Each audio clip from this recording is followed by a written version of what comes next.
Is there something we could say about the difference between Marxian economics and Marxist political ideology? So the political side of things and the economics side Yeah. of things.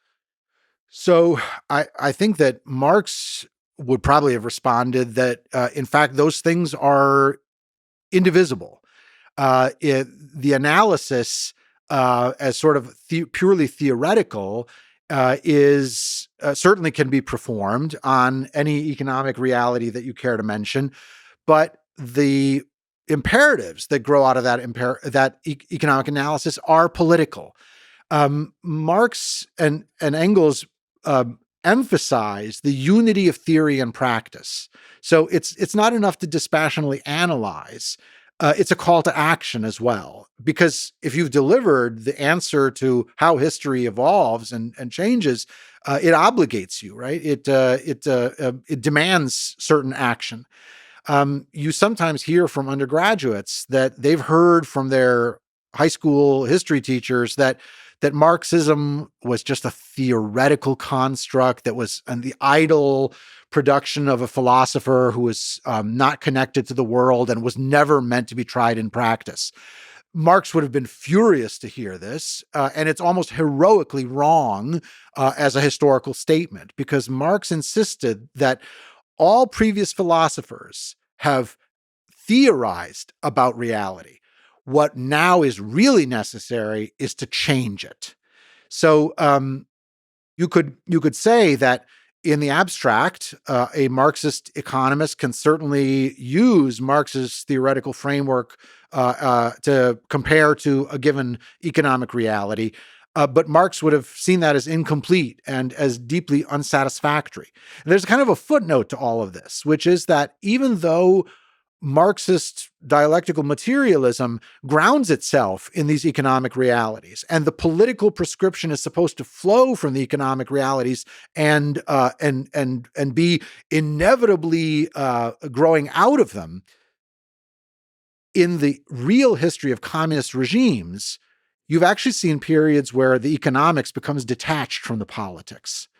And I'm thinking in particular of the new economic period early in the history of the Soviet Union, when Lenin realizes that the economy is so far gone that you need to reintroduce or allow in a limited way some elements of private enterprise just to start getting Russia back on course in order to have the accumulation of surplus that will be necessary to build the project at all.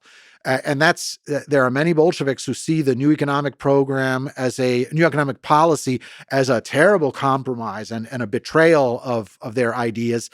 But it's seen as necessary for a short while, and then Stalin will wreck it entirely. Or consider, for that matter, China today, where you have a dominant political class, the Communist Party of China, which is allowing economic development and private enterprise as long as it retains political control. So some of these elements already represent divergences from what Marx would have expected. And this points to a really key problem or question for all of the history of communism. It has to do with it being a tradition in spite of itself. And that could be expressed in the following way. An original set of ideas is going to evolve. It's going to change because circumstances change. What elaborations of any doctrine, whether it's communism or a religious doctrine or any political ideology, what elaborations are natural stages in the evolution of any living set of ideas? Or when do you reach the point where some shift or some adaptation is so radically different that it actually breaks with the tradition? And that's an insoluble problem. You probably have to take it on a case-by-case basis.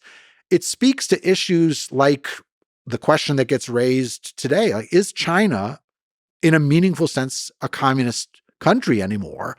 And there's a diversity of opinion on this score. Or, if you're looking at the history of communism and you look at North Korea, which now is on its third installment of a dynastic leader from the same family who rules like a god king over a regime that calls itself communist, is that still a form of communism? Is it an evolution of? Is it a complete reversal of?